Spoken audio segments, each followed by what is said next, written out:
And we are live.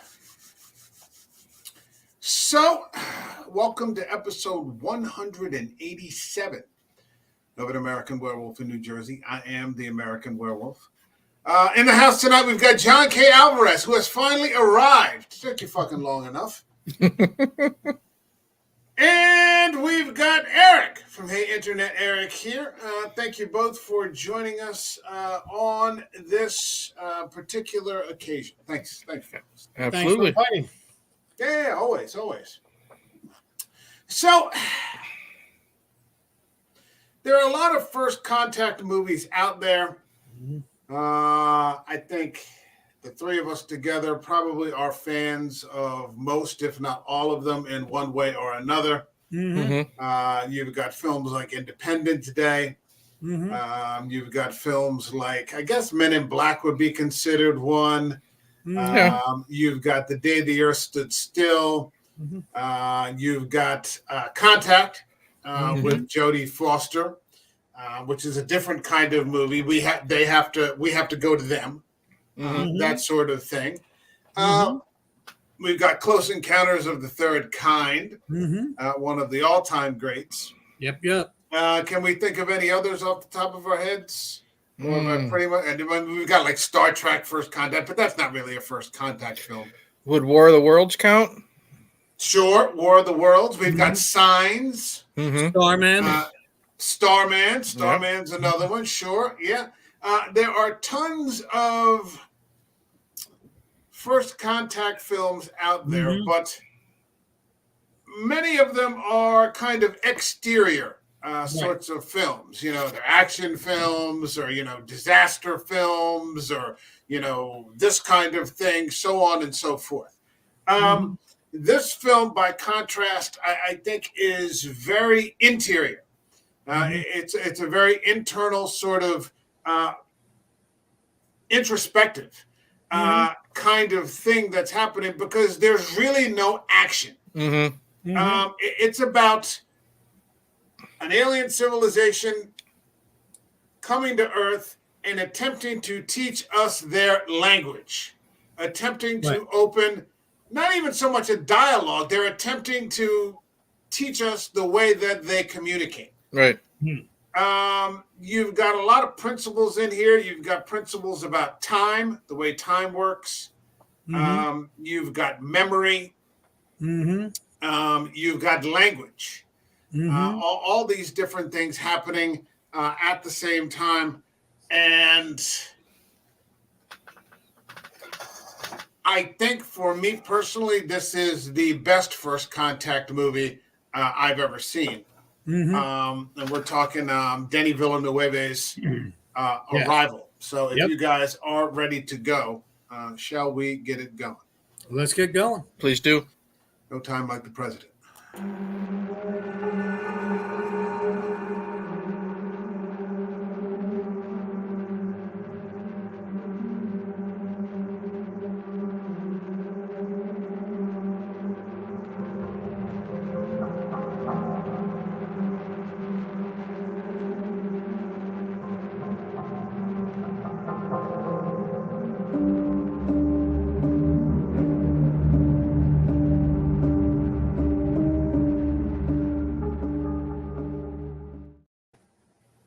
So there's one thing I would say before we get started, which is that this movie is based on a book by Ted Chiang called, it's a short story, it's only about 45 pages, called Story of Your Life, which is kind of about the Amy Adams character relating to her daughter what the story of her life was.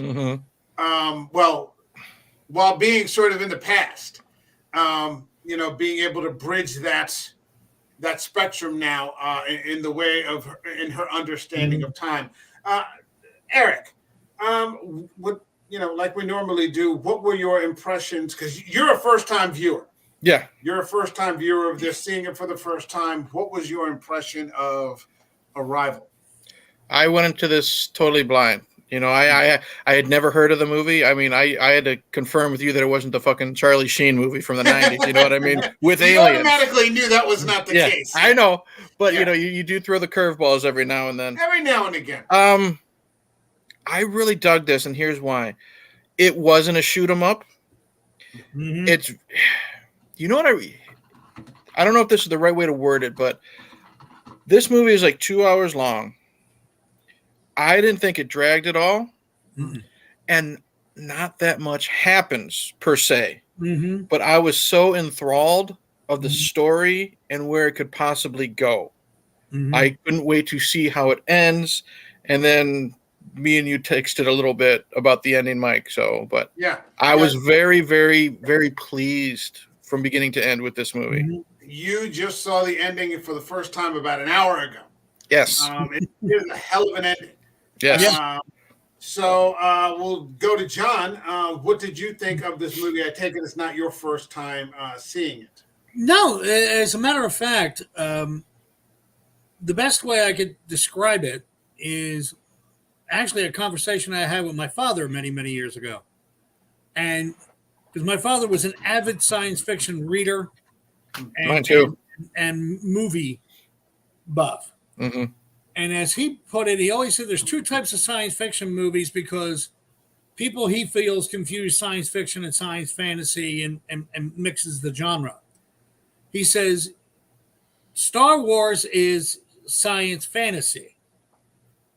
2001 A Space Odyssey is science fiction, as he put it, because it's basically using our mathematics, our knowledge that we have to tell this story that may be false but could be true eventually, type deal is how he described it.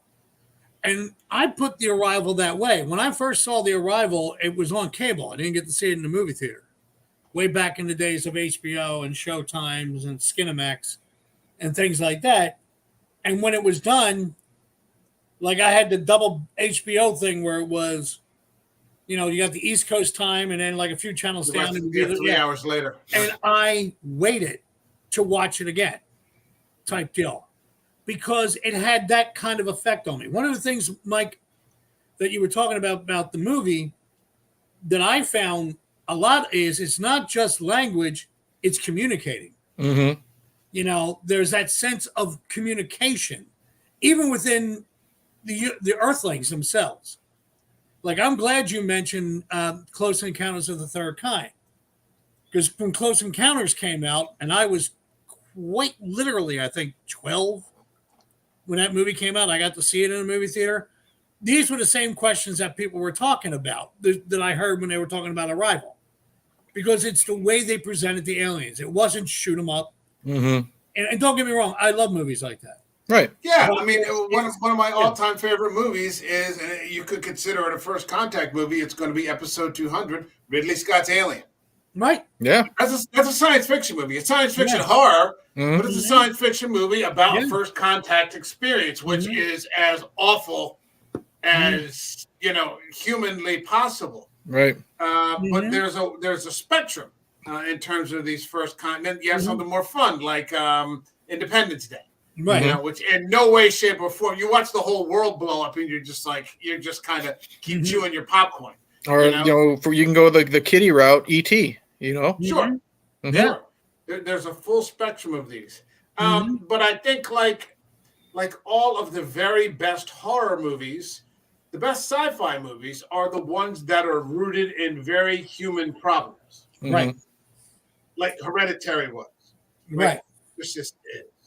And this is rooted in those types of problems and questions, which are, if you knew your child was going to die before the child was born, would you continue to go through with that for the experience, for the experience of that love?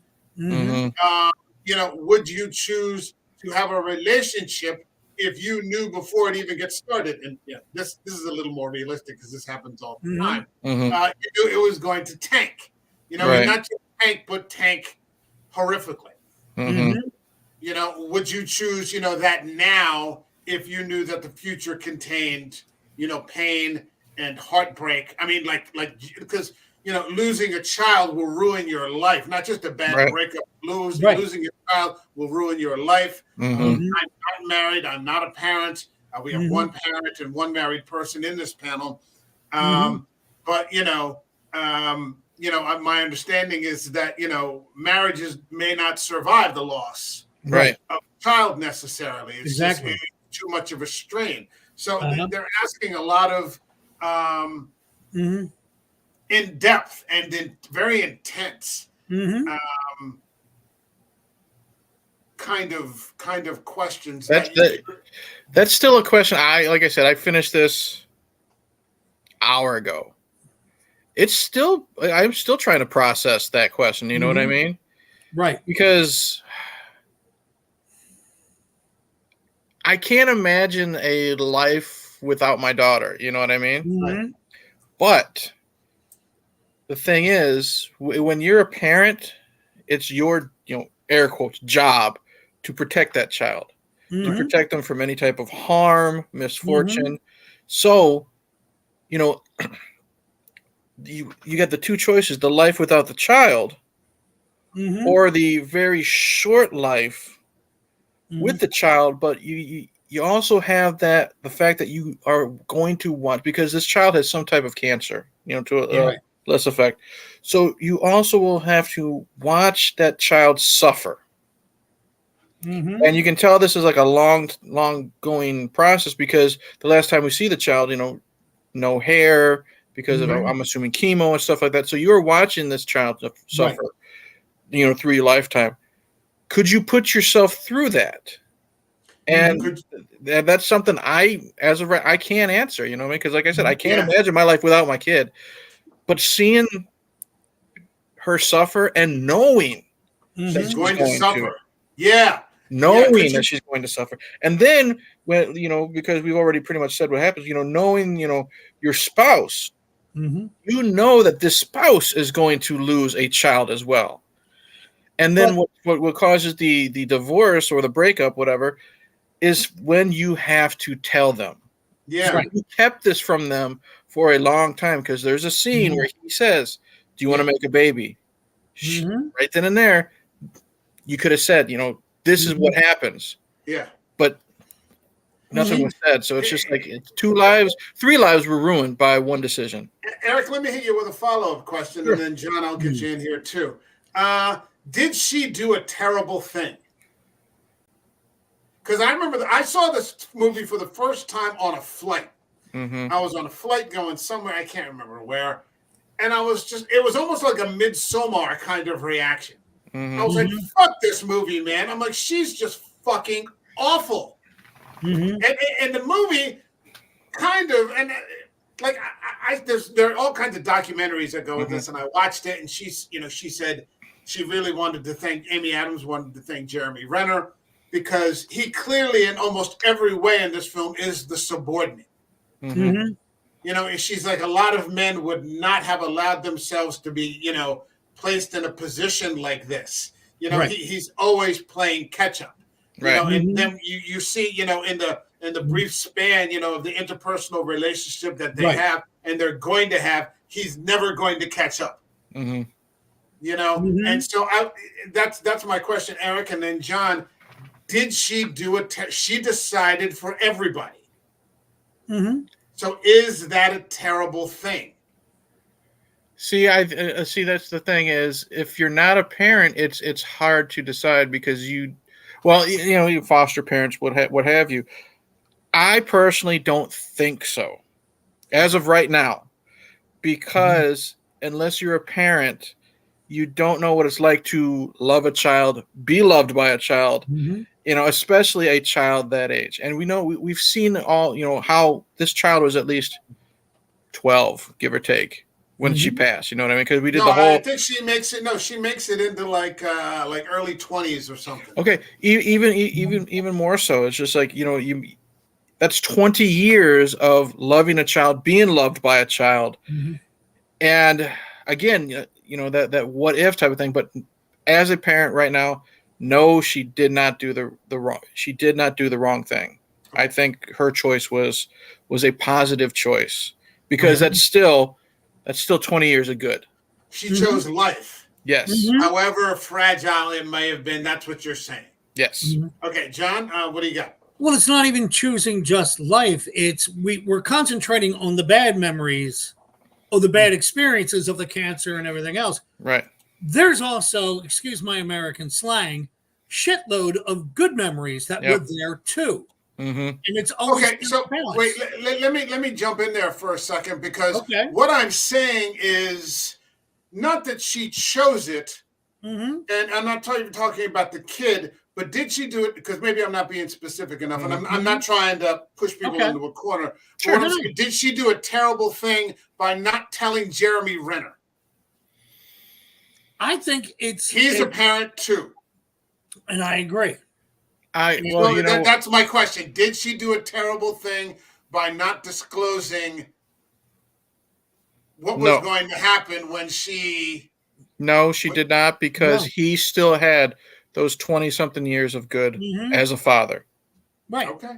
So I do not think so, no. And he could easily be angry, just like anyone would be angry at a loss of a child or a loss of something. I mean, the last 7 years of my father's life, I was his main caretaker. Well, not his main caretaker, but I'm going to drove him all the doctor's appointments, was up with him, especially towards the end. And after it was done, I had several friends of mine that were actors because my career was kind of shifted and went into a different position.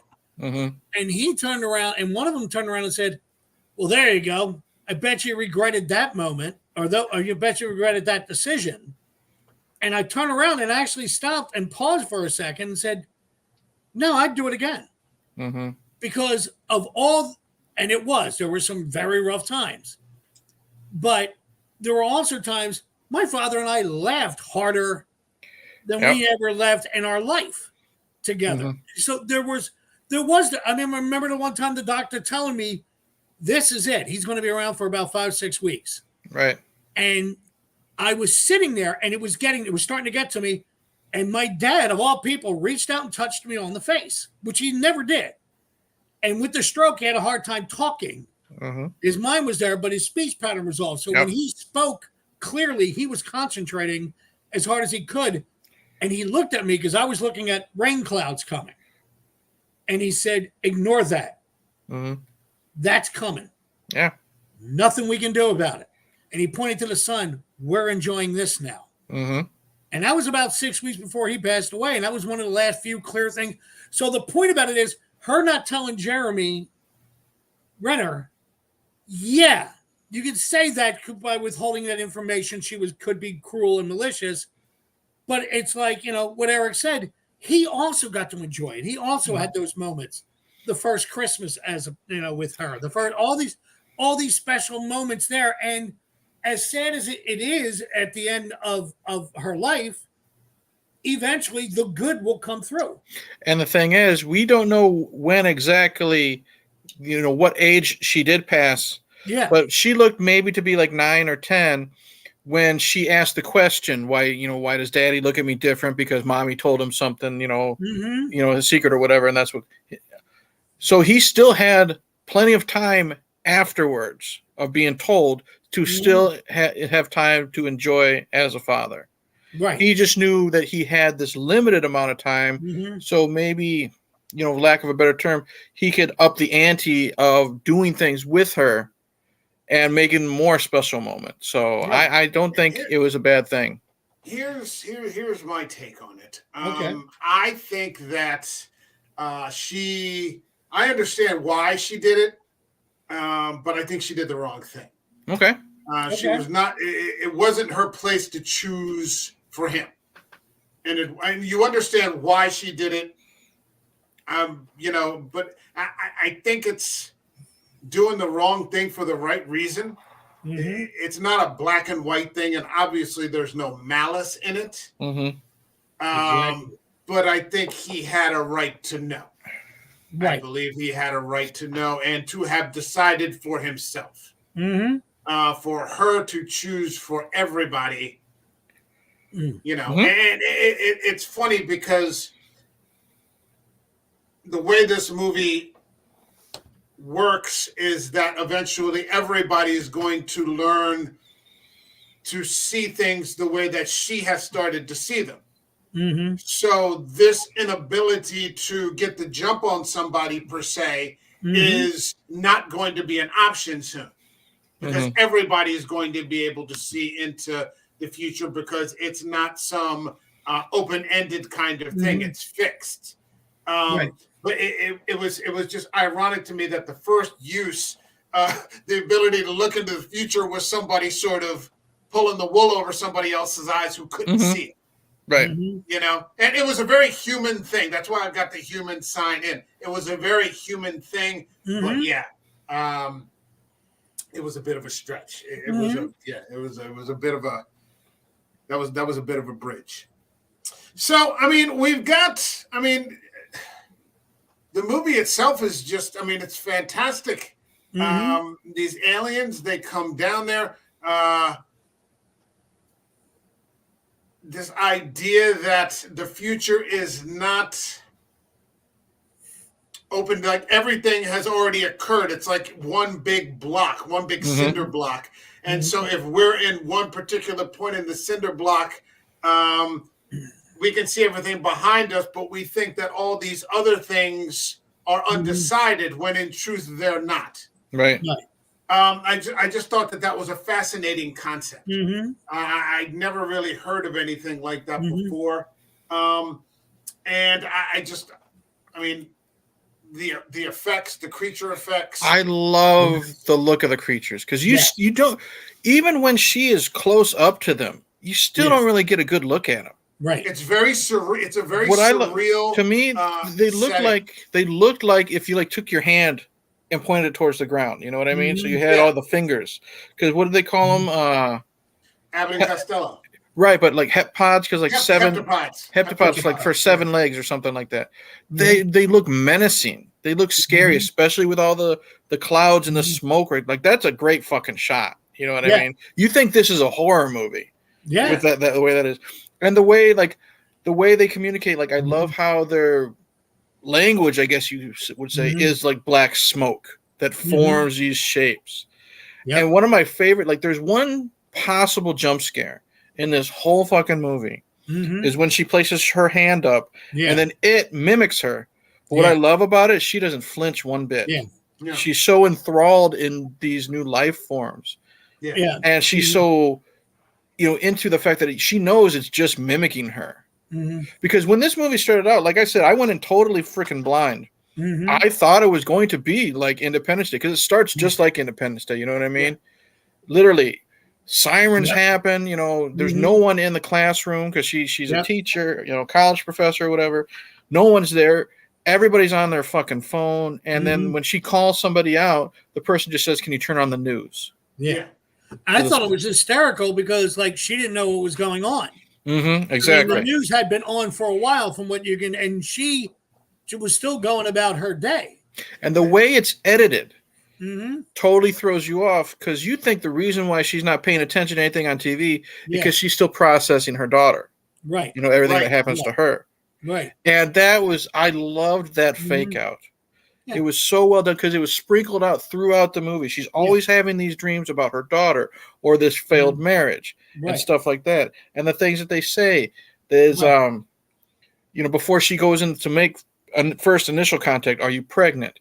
So, no, she's not. So she just had a child. She's not going to have another child type of thing. Right. Then we have a dropped line earlier. You were married. You know what I mean? I know why my husband left me. You were married. So it's so well done that you, in my opinion, you have to really be paying attention. You got to be good on your Scooby-Doo shit to figure out that all these things with her family have already happened. I remember, in my opinion. I remember the first time I saw it, and when I realized she hadn't had the child yet, and that this wasn't a linear story, it was jumping around. And I went, wait, what? And that's one of the reasons why I wanted to watch it again, because I wanted to make sure I heard that. I mean, this isn't a story told on a linear scale. It starts off, you think it starts off that way, but you realize it's popping up all over the place. It's not like a Tarantino movie where it's blatant, right, out of sequence. You know what I mean? there's an Einstein had a theory about time travel as a joke. Well, not really as a joke, but a lot of people take it as a joke. He said you couldn't bounce back to see the pyramid being built. Mm-hmm. He honestly believed that you were going to be able to time travel. You'd be able to time travel in your own lifespan, and it would be like a circle, as opposed to one end, the ending and the beginning connecting. And I thought that when I saw this again, like the second time I saw it, that's the first thing I thought of. I'm like, this guy was reading some very deep Einstein stories. Yeah, Chang's writing is very it's technical. Okay. It's got a technical aspect to it. Is he a sci-fi writer in general? Yes, okay. But he also has a heavy background in physics. Okay. Right. So I mean, you've got diagrams, like he's got like some real diagrams about refraction, light refraction, and things like that. As Jeremy Renner's trying to explain to Amy Adams, particular things. But it's one of those few books where I actually think the movie is better because the parts that he writes that are human about her and her daughter are unbelievably beautiful. The parts about the actual alien interactions are a little dry. Okay. Right. They're a little dry. And I think that Villenueve was able to visualize it a lot better than, and that's just, I mean, there's like 10 or 12 stories in here. What's this called? Stories of Your Life and others. There's one here just called Tower of Babylon and it's very beautiful about these people that are trying to build a tower to heaven. Okay. And so that's beautiful. But here, where he starts to get into the science of the language, it gets kind of dry. But it's an interesting concept because you start to wonder, could a person handle that psychologically? Having these, because they must not seem like memories. You would probably think you were having some sort of psychotic break. Right. At first when this sort of thing happens, and I'm glad that I didn't catch it until the end because I enjoyed just watching it play out through the entirety of the movie. So yeah, and giving credit where credit's due, since you have this picture up right now, this scene right here, you have a hard time seeing in science fiction movies a lot of the time. Amy Adams is being human, and she's reaching out with her hand to make that communication, and that's the first thing it does is reach out to. They realize that I mean, what does she say before they leave? Is when now that's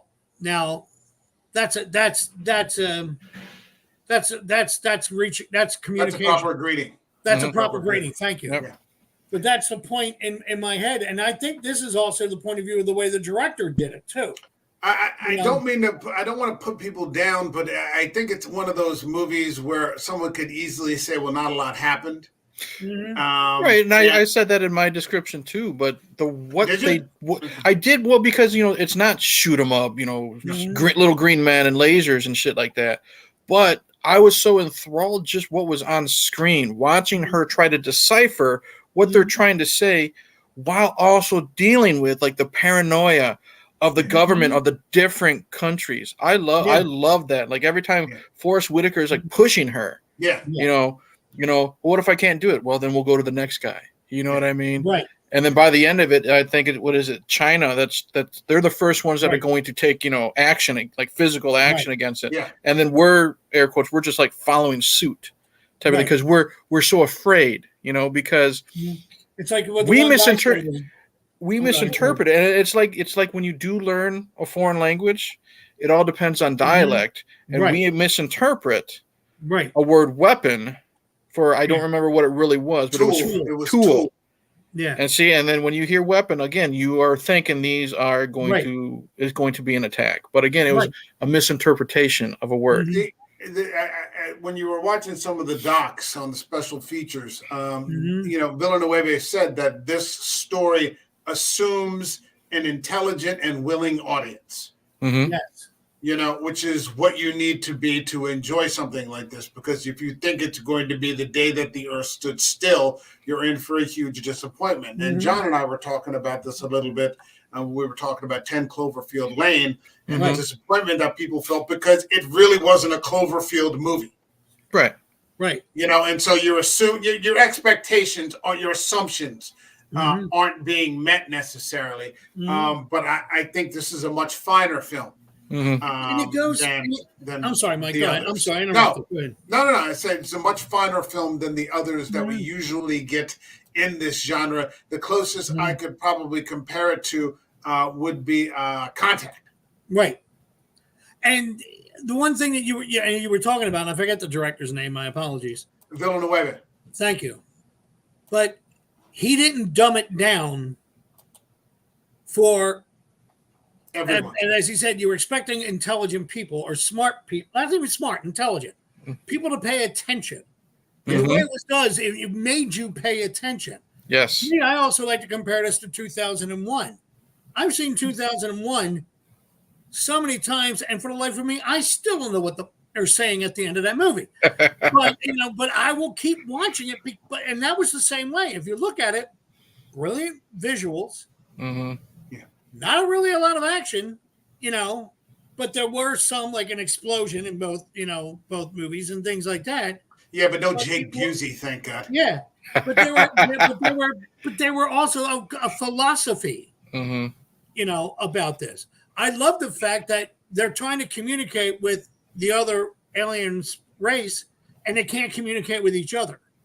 In this, the other countries, when they were beginning to panic, they weren't talking, they weren't sharing. All of a sudden, they weren't communicating. Well, it's it's art imitating life. At what we've never been more connected to each other with technology, and that people tell you all the time that they've never felt more isolated.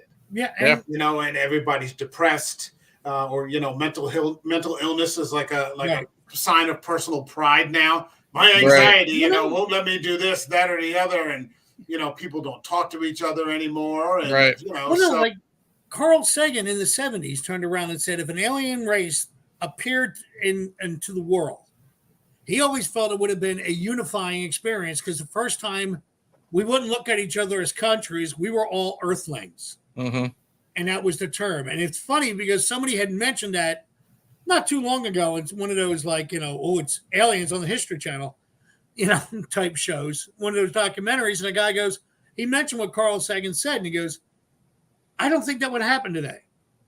He goes, compared to how separated it is. It just happened last week and nobody gave a shit. Yeah. It literally just happened last week. The government announced that, we have these things happening, and everybody was just like, well, what about Hunter Biden? Yeah. Can we get the Epstein list? How about that list? And you're just like, I remember when they were going up into space with the wait, hold on. Let me just, sorry. It assumes an intelligent and willing audience. And never, I don't think there have been, in my lifetime, have I ever seen people more unwilling. Yeah. Just generally, and more closed off, and more cynical, and more paranoid, and more narcissistic, than, because, we turn the internet into our id. Yes. It's just all the things we love and all the things we hate and all the things we fear, and nobody has any discussions, and nobody listens, and nobody asks any questions. What have I been, Mike? What have I been telling you privately and on these streams? Civil conversation is dead because of the internet, in my opinion. Remember, I may be, a lot of you guys like to pick on me because I'm the youngest of the bunch, but I was born in '81. I didn't have internet growing up. I actually read a book. I went outside. I did have my Nintendo, but I was done after like an hour. Then I went and played some football and shit like that. Yeah. Nowadays, like I think it was last week when we were talking Fifth Element, they would want a selfie with that fucking alien before wanting to learn about it. You know what I mean? That's all that matters nowadays. We're so detached from reality. Right. The internet has given everyone a voice when pretty much now no one should have one. And what people have failed to realize is that the internet is a virtual reality. Mm-hmm. Mm-hmm. It's but they bought so hard into this VR Mm-hmm. that I can be whoever I want in this Just VR rather than who you actually are when you step outside the door. And you feel like you're having a panic attack or whatever the fuck it is that is going on. So I think Sagan would be very fucking disappointed. Just imagine the generation from born in 2010 till now. Oh, the Gen Zs? Yeah, imagine them going 2 days without the internet. Fuck. No, life would crumble. My next door neighbor has 2 kids, an 8th and a 9th grader. They would die. Like I look at, and then I've when my daughter, she's 11, I tease her. I said, well, I'm done paying for the internet, that type of thing. And of course, her life is over. But then I tell her, I said, you don't know how I was growing up. The only thing I would miss out if I didn't have internets is I wouldn't be able to stream with my buddies. But you know what? I've got books. I can go outside. I've got, I can write. I've got physical media. All this stuff I don't need the internet for. But with this generation, you shut that off, life's over. What's the point of going on living? You know what I mean? I had my buddy. He took his family to go see the new Mission Impossible, and the son didn't like it because the AI was the villain. They're convinced that AI is like this absolute good, and I'm just like, oh God. You're just like, what? I didn't like it. I didn't like that they made AI the villain. It's like, shut up, kid. There's a guy I know who refers to AI as Alfred Initio. And I went, what? And he goes, well, I'm going to give him a name. What the hell? And I started laughing because he's saying the same thing. The way they talk about it, it's like their best friend. Oh, Alfred? Yeah. Or Albert is the other one he says, anything that starts with the AI. And it's a shame because it goes right back to what this movie's about. Here's this meme I found the other day. Yeah, that's true. Yeah. Yeah. Oh God. Oh my God. Yeah, I mean, at this time when we should be, I think that's why the few people like Rogan, are such a success because he just has conversations. These podcasts where people just talk and listen to each other are the one. I think that's what people are starving. And the thing about Rogan, he doesn't always agree with his guests either, but they can have that conversation. That it might get a little heated, when politics are brought in or stuff like that, but they're still sitting down face to face talking. This isn't like, me and you, Mike, when we go on Twitter and kind of poke the bear with the horror community and, talk about how shitty Michael Myers and Scream movies are. And then they have a fucking meltdown. Like I posted something today. They're still bitching about Halloween Ends. And I'm like, Jesus Christ, that movie's been out a fucking year. Who cares? How the fuck did you not see it coming, you dummy? But my point, like they're still complaining about it a year later. Go get a girlfriend or, read a book or something. Blow up a doll. Yeah. Shit, man. It's what I liked, this character, the Amy Adams character, is interesting too, in the sense. Let's get back to the movie a little bit. Sure. She doesn't have much. Right. She doesn't. She goes to work. She goes home. House is empty. There's not much. Right. So, I sort of understand in a way, she gets plucked up and grabbed up in this thing and wrapped up, and maybe she sees this as her only opportunity. You could tell that right when she walks into the university classroom. She's just kind of like, okay, it's Tuesday. All right, let's get this shit over with. Just the way she talks to her class, the way she unzips her bag, it's just like she's been doing this for so long. There's nothing there anymore. Well, you see, in the next day, she's the only one that goes in. She's the very next day, and that's how she meets Forrest Whitaker. She's the only person in the whole fucking building. Yep. Like, there's nothing else for her to do. Right. She's a very interesting case. I'm not a fan of Amy Adams as Lois Lane, but I like her in this. It depends on the movie. Like I think she's okay as Lois. She's not great, but if you put her in something like The Fighter with Christian Bale and Mark Wahlberg, she's really good in that. Or you know what, she's got some range because she's a nasty, like she's a pretty woman I think she's a really pretty woman, but she is disgusting and nasty looking in The Fighter, and she's not a good person. Or she's got the range where she can be in like a Disney movie. My wife and daughter, they love this movie where it's called Enchanted, where she's this fairy tale princess sucked into the real world type of thing. And she's, oblivious to everything because she thinks it's, like she's Cinderella or something. She doesn't realize that people are assholes in New York City type of thing. So she's got some range. She can be very funny, very dramatic. And I think it's go ahead, Mike. No, I was going to say, go ahead. If you're still talking about Amy Adams, go ahead. Right. No, I love the fact that her character in the movie, for as many science fiction films that I have seen, they had that Jeremy Renner was the astrophysicist. They never had a linguist. I was racking my brain saying, is there any real movie where they brought in a linguist? Somebody who approaches a situation from that aspect. And I thought that as a story-wise, that was an interesting twist.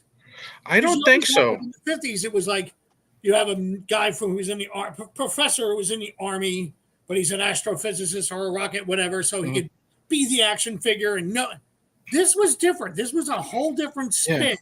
Not having an intellectual take the lead, because even, you have Jeff Goldblum in Independence Day. Right. Who's the intellectual. But in this, it was like, she was doing stuff and breaking the rules to, get what needed to be done. And I love that. Yeah. I love that as a character, I like that they didn't portray the military as the bad guys. Yeah. Right. Also. I liked that. Usually and I love the military is almost always the bad guy. Yes. The military was not the villain, and neither were the aliens. No matter how scary looking they were. They were there for peaceful reasons. Right. If there was, I'm not exactly sure that there was a bad guy in this. I mean, you had you had the mutiny, right? But it was interesting to see, and they didn't focus on it very much, and I appreciated that they stayed, within the confines of the conversation. But the way that society was handling things. Right. And that one guy is talking, who ends up leading the mutiny, is talking to his wife, and she's like crying her eyes out. Yeah. My daughter saying, the monster's going to, kill you. There's, this real, almost sort of paralyzing fear. You hear on a news report, you got to listen for it. But I think a parish set itself on fire. Its church on fire because they thought it was like the end of days or something like that. Yeah, the religious hysteria starts. Yeah. Yeah, because the unbalanced, people sort of, you put that pressure on them, and then, they kind of fold, that sort of thing. I don't have a picture here, unfortunately, of Forrest Whitaker, but I thought he was really great. And you're right, he was pushing her, but the military was fair. The way that they portrayed the U.S., because it's usually the military and the government are always the assholes here. Even the Chinese, I thought that they were making, like, the way that the Chinese weren't using a dialogue, they were playing mahjong. Correct. Right? They were using symbols, and so Amy Adams figures out, well, wait a minute, that involves winners and losers. Right. It's not the same thing. What she said, it was an honest mistake. You give somebody a hammer, they're going to think everything's a nail. Yeah. Right. And one thing I loved I've loved Forrest Whitaker shit since like Fast Times at Ridgemont High. You know what I mean? That's a great card. Don't fuck with it. That type of thing. Yeah. But what I liked about this, it was good seeing him in a sci-fi movie again. Not just like Star Wars. I don't know if you guys have seen that sci-fi movie from the 90s called Species, where he was an empath. Yeah. It was nice seeing him being a low key. He's a good guy in this movie too, but he's this low key guy who just wants to assess the situation, and that's how he was to he was to a lesser extent in this than he was in Species, but it just reminded me of that character he played too, because he was an empath. He can deal with what the alien's feeling, type of thing. So it was just kind of cool seeing him in something like this again. Well, like in the scene where he was talking to Amy Adams and he says, I got to go through to a room full of men. Mm-hmm. And the first question they're going to ask is also the last question that we're going to ask, what does that mean? Type deal. And I love that. It was, how can this be used against us? How can this be used against us? And the way he did that, and I'm going, he was exactly what he was. It was, boom, I'm here to defend or whatever has to be done. And I love that. I love that when he pulled up and she asked him about Sanskrit. Mm-hmm. They asked the guy about Sanskrit and goes, pack your bags. I'll need 20 minutes. You got 10. Yeah. He was straight, to the point, but he wasn't a dick about it. You know what I mean? He wasn't this typical, He was being a guy who had to be in charge. Yeah, he wasn't, the yelling in your face, let's go get this done type of thing. He's like, no, this is how it is. Mm-hmm. What am I going to tell my superiors? I need an answer. I mean, I think anybody that had done that would have been completely out of, it wouldn't have fit here. Mm-hmm. Yeah. Everything in this is very muted. Mm-hmm. Right.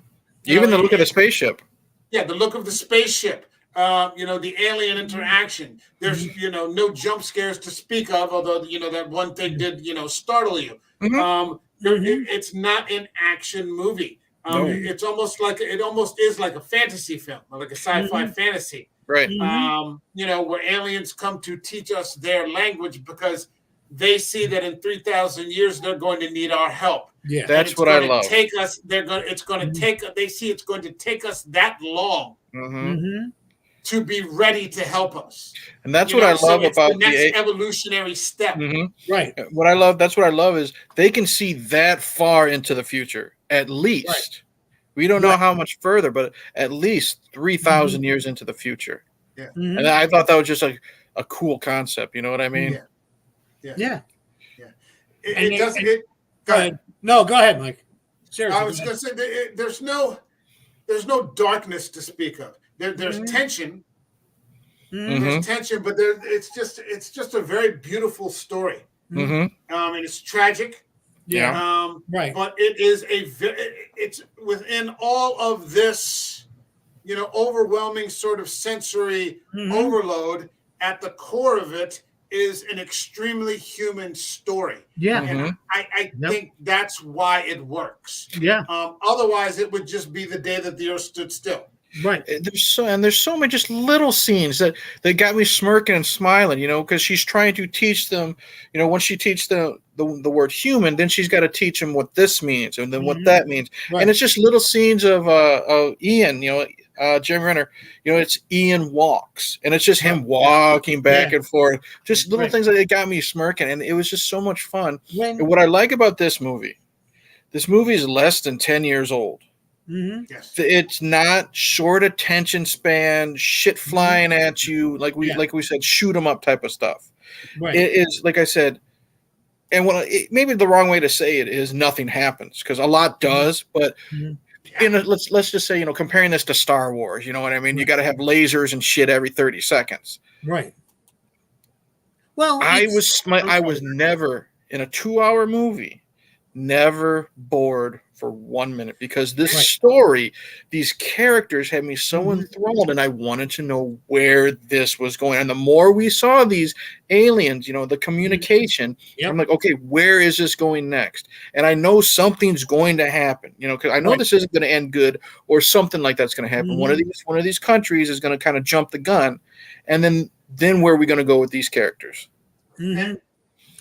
I think we should approach it saying, instead of saying nothing happens, we should say there isn't a lot of, flagrant action, but stuff is happening. Right. I mean, when Ian comes out and calls them Abbott and Costello, and Amy Adams smirks. Yeah. That was the first time I think she liked him. Type deal. I mean, it was things like when she told the story about the kangaroo. Yeah. And Captain Cook. I laughed my ass off at it again when I saw it this afternoon. When she said, but I made that all up. But it's And it's stuff like that. You cared about the people who were driving the story. Correct. And, including the aliens type deal. Even these CGI guys, with her reaching out and everything else, you cared about them. You gave a damn. Mm-hmm. And it really pulled you in. Yeah. And you didn't have to be like a little green thing eating Reese's Pieces or, Mm-hmm. and I'm not bagging on E.T. Loved it. Right. But it was more of like, you actually started giving a damn. I'll clean my language. This film bridges the gap into cinema, which is different than what the average sci-fi first contact movie, falls under. I would argue most of them fall under entertainment. This is not that. You know me. If someone were to say nothing happened, I'd probably just say, "Get the fuck out of here." Right. And that's why I said maybe that's the wrong term, but you knew it's what I absolutely, but within the context of the three of us, right? Right. It's just it goes back to what he said. It assumes an intelligent and willing audience. Yeah. Hey, you know what? Instead of saying nothing happens, let's go to what we always bring John up with this, with his work on the stage. Less is more. Less is definitely more with this. It's not even. I don't think there's less here. Okay. It's just. Because there's over like I don't know if anybody. John, you were here for this. Eric, you weren't. This was one of when we did the top 5 soundtracks. This was one of the soundtracks. Got the score and the soundtrack from this is fantastic. From Johan Johansson. The score works. The effects work. The acting works. There's something going on in every single scene here. Yeah. It's just not an action movie. Right. It's something that it involves thinking. Yeah. It's something that involves thinking. It's something that involves dialogue. You have to actually listen because you're just not waiting for the next blast 'em shot. This, that, or the other. I think this is a top-notch movie. I think it makes the audience have to invest in the movie. Yes. Clint Eastwood used to say that a lot about his movies. I'm not dumbing down a film for the audience to keep up. They'll invest in it. If you're telling a good story, they're going to invest in it. And it also is, which we say on this podcast a lot, it's a good story. And you got the right people to tell that story. And look at we've been go back and watch this episode later. I think the conversation we're having now based on this movie, that's what a movie is supposed to do. Yeah. When a movie is this great, I'm not going to show my whole hand yet until we get to the rating system, but when a movie is this good, this great, and it can get you having a conversation like we've had, it makes you think about, the choice about, telling Jeremy Renner and having the baby, we started that out, or, just any other type of conversation we've had. That's what films are supposed to do. Right. It's water cooler talk the next day. Hey, I saw this movie. And if you find the right person who likes cinema, you know what I mean? Right. For lack of a better term, you can have that type of a conversation if you find the person who set a film this way. And that shows how good from beginning to end this movie is. This is one of those movies, get rid of the fucking phone, sit down. Yep. Everybody can spare 2 hours in their life. Sit down, watch this movie from beginning to end with no distractions. And I will be very surprised if you don't really enjoy this movie.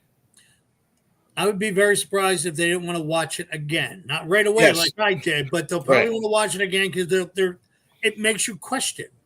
I mean, I've seen this movie several times, and I just saw it again this afternoon, and there's a whole bunch of questions still running in my head. I texted Mike immediately after I finished the movie, and I told him that ending. I got to process this, because that's a type of question you don't think you have to process, whether you're a parent and being married or not, in a first contact movie. You know what I mean? Right. That's an out of left field, curveball or however you want to say it, and that is great because it engages that conversation with like I'm having with you two guys right now. I remember the days when we would go to movies. But Christmas, Shore Mall used to have that movie theater. And if we caught a really good movie, a few of us would be sitting in the room like they're cleaning up and we're still talking about it because we wanted to talk about it. Yeah. And it wasn't like, oh my God, did you see the head get blown off? Right. You know, it was that whole style of where it was going and what it was this. We had one guy said, dude, you can't stay here unless you help clean up. We got up and started picking up popcorn boxes for the guy just to keep nice. talking about it. Yeah. Because it was that quiet type room. This was that type of movie. Yep, we always did dinner and a movie, but the thing is, you know, lots of people go to dinner first and then the movie. Right. We always did dinner afterwards, so we can have that 90 minutes to talk about the film. Exactly. And that's what pubs are for also. Very true. You know, yeah, you just and it is nice because wings and have some beers and talk shit about the movie. That's what's nice because my house is walking distance from the movie theater, and I got 2 bars just down the road. So, so when I'm done having my drinks and my talk, I can walk home safely too. You know what I mean? Indeed. So, I mean, yeah. I lost my train of thought there. Yeah, I mean, it's just. This is the point. This is the reason that I talk about movies in the first place. You know, and it isn't obviously it isn't always possible to have a movie of this caliber. Right. Even with movies that I typically talk about, which are movies that most people aren't talking about. But you know, to be at this level, they are few and far between within the parameters of the genres that this channel will cover. Right. You know, there aren't that many. Right. Yeah, this is why. This is why. So yeah, here we are. And there's things that like when I did research for this, they were talking about how everything had a circle involvement. Like when they walked, they were almost walking in a circle. And this, you know, the ships the director made as a circle, and he didn't like it. He changed it to make it a little bit oblong, so it would give it a little. The whole concept of it and time being a circle. And I love that because the way we're even having this conversation, it's like a nice round. You know, Mike says something, I say something, you say something. I'm apologizing if I'm stepping on people because I'm excited about talking about it type deal. But it's that sense of, you know, there's no beginning and no end type deal. And that's what I kind of really liked about it the most. The way they viewed time, you know, in this. All right. Is there anything, because we started at the end.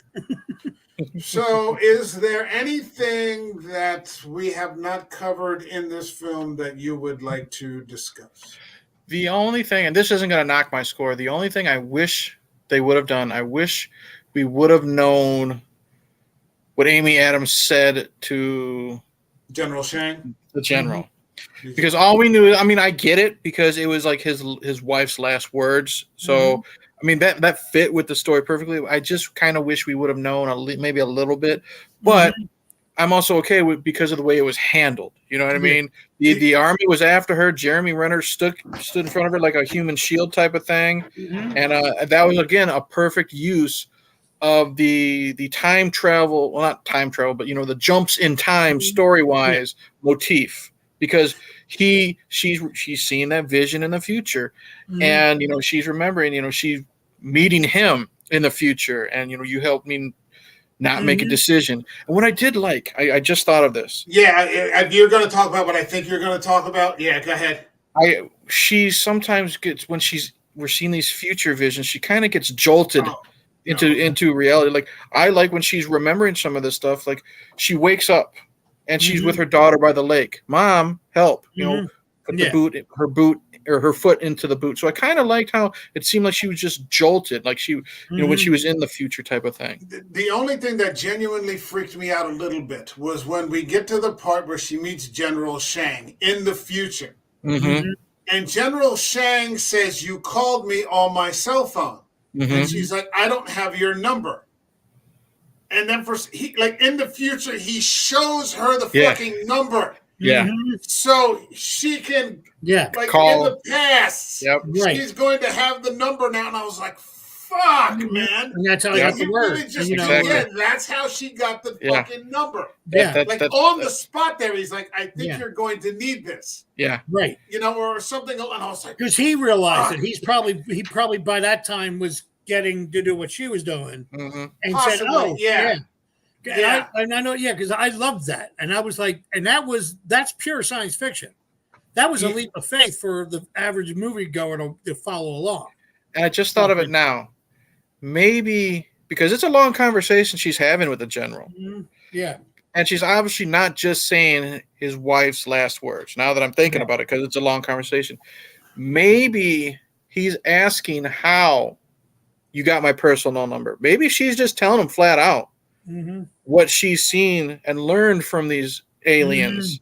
And, down the road in however many years, you're going to show me your personal number. So that might trigger him in the future to show her that number so she can call him and stop this. You know what I mean? Mm-hmm. And I'm glad you didn't know. Mm-hmm. Because I think no matter what it was, you would have been. It might have been disappointing if it was the wrong word. I mean, don't get me wrong. I love Citizen Kane, but when I found out that Rosebud was a sled, spoiler alert. Yeah. It was like I went, "Are you kidding me?" And I don't know why. The first time I saw it, I mean, I understood it. Missing the simpler life, you probably would have wanted to stay there. Blah blah blah blah blah. That's great. Right. But I'm like, that was such a weird word. If they didn't show, it's if you don't hear the word, you just see his reaction to it. Then she got it right. Oh, there he goes. There I am. Sorry about that. Aha! Michael's going to stop me from talking on this podcast. Damn it! That's enough. Jesus, Mary and Joseph. But you know what? That shows how good this movie is because, just by having this conversation, it just made me think when Mike brought up, he's showing her the number. That just made me think maybe that's what she's saying in Mandarin. Right. You know what I mean? Yeah. It's all into interpretation. That's what's great about this film. It's the conversations it brings out. I'm actually kind of jealous because you're going to go watch it again sometime. And I'm damn, because the second time is when I started getting more stuff and more questions. It is one of those movies that make you think. I should have mentioned this at the beginning. This movie is currently available on Pluto TV. You can watch it for free. You don't have to, pay. I mean, I own my own copy, so that's different. And I definitely think it's worthwhile. But it is available on Pluto TV, and you can, just bring it up any old time and watch it. So and people, and speaking as a broke-ass poor man, yes, I could watch it on Pluto TV for free, but I'd be willing to pay for it. This is how good the movie is. Yeah, same here. Yeah. All right, I think we're at the point in the stream where we rate the film. This channel has a rating system that goes from 0 all the way to 5. So it goes 0, 0.5, 1, 1.5, all the way to 5. So 0, for example, would be I'd rather eat someone else's chewed food than watch this movie again. All the way to 5, which is this is cinema. This is the destination. This is the entire reason that we're here in the first place. John, what would you give Denis Villenueve's Arrival? Because I rarely give it, I'm giving it a 5. One of the things, because I was thinking about that when I was going to the rating system, and I'm like, I felt it was a 5 and everything else, but even after this conversation that we had, and this was a genuine, I got excited again. And if talking about it has that same effect too, this is it. This is a 5. I remember when we covered Midsommar, it was me, Eric, and Bill. And I think Eric said at the end, I needed to talk this movie through. Because we were just so fucking irate by the time it was over with. But you're like, we talked about it for like an hour, and now I can sort of objectively, sort of go through it. And I was a little concerned, that, it didn't meet expectations necessarily because you didn't know what to expect. Right. But yeah. Okay. So 5 for John. Eric, what do you got for Villenueve's Arrival? Dude, like I said, I I'd never heard of this movie. We started the podcast. I had to make sure it wasn't the stupid ass Charlie Sheen movie. You know what I mean? Yeah, you should have known And I that. sat down 2 hours, and like I said, I was enthralled. Love the characters, love the look, the simplicity. Question: Did you do it with headphones? I did not, That's you got it. Okay. but I will because, like John said, I'll just flat out say 5. Mhm. But like John said earlier, you know me, I'm a physical media guy. I can stream this anytime I want to, but you never know when it's going to get taken off streaming. This is a movie I will want to revisit many times. So there's going to be one day I'm going to put it in my laptop and listen to it with headphones because, like, when we discuss like the Exorcist TV show, that helps out a lot with like the background and stuff like that. But 100% 5. This is such a good movie from beginning to end. I absolutely loved it. I am going with 5. I can't think of anything wrong with it. I can't find anything wrong with it. And again, it comes back to anticipates an intelligent and willing audience. So I think there are some movies that actually pressure the audience to rise to the occasion, to understand what it is that they're viewing. And it's like that John Waters quote, you know, if you have to have good taste to understand bad.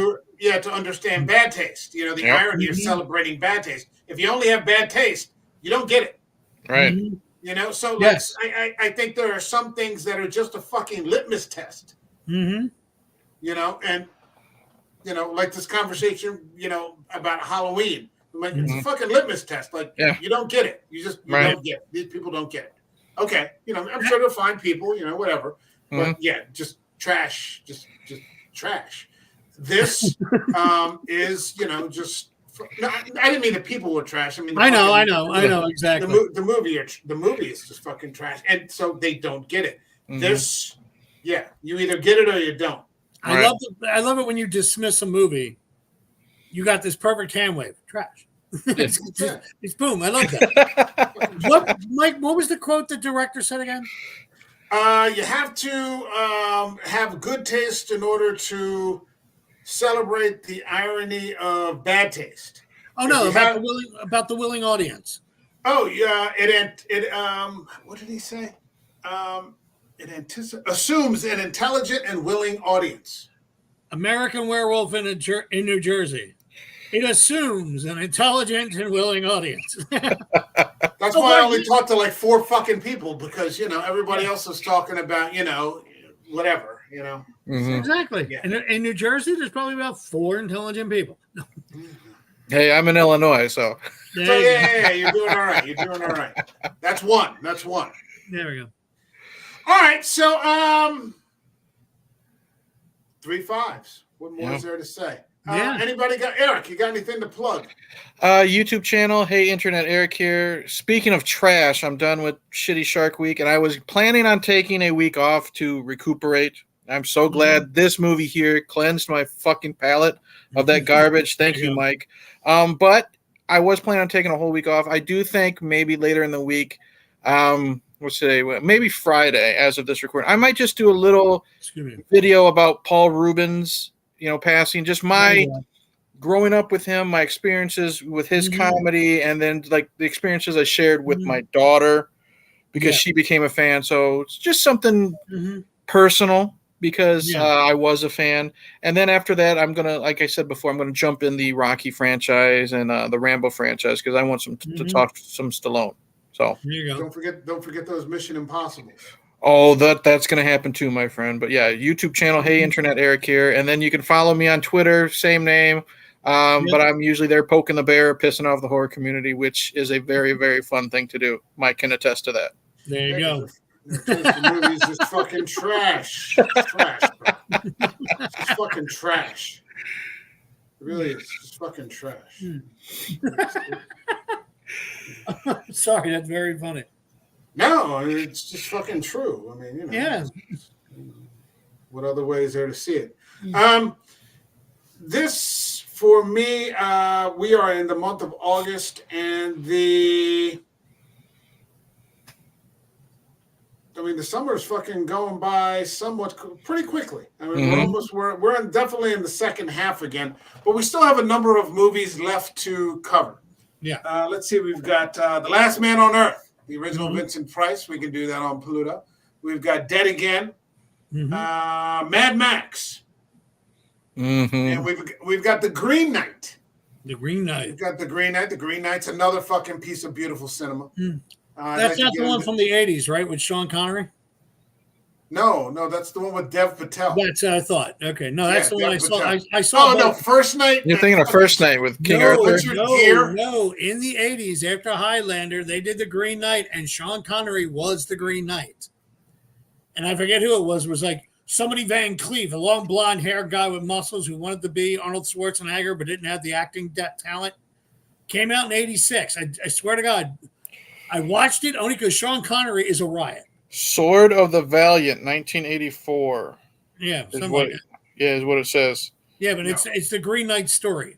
Sean Connery is the Green Knight. Peter Cushing's in it. Mm-hmm. And looks like no one else that I know of. Yeah. It was Oh, really John Rhys Davies is in it. Okay. Yeah. Very young John Rhys Davies. Yeah. All right, so let's get to The Green Knight next week. All right, cool. Let's get to The Green Knight. And I'll really think like of one that one, other. too. Yeah, I'll think of one other we can throw out there just for shits and giggles. But The Green Knight, Eric, you in for that one? If it's on Wednesday. Yeah, let's make it Wednesday then. Let's make it Wednesday. Wednesday, The Green Knight, that's available on Tubi. Okay. It's available on Tubi. Add it to my queue when we're done. All right. So I think that brings it to a close. Oh, John, did you have anything you wanted to plug? I apologize. No. It was the same thing I was talking about 2 nights ago. It hasn't come through yet. So until I find out, I don't want to fix it. Not you. I'm talking to the cat. Sorry.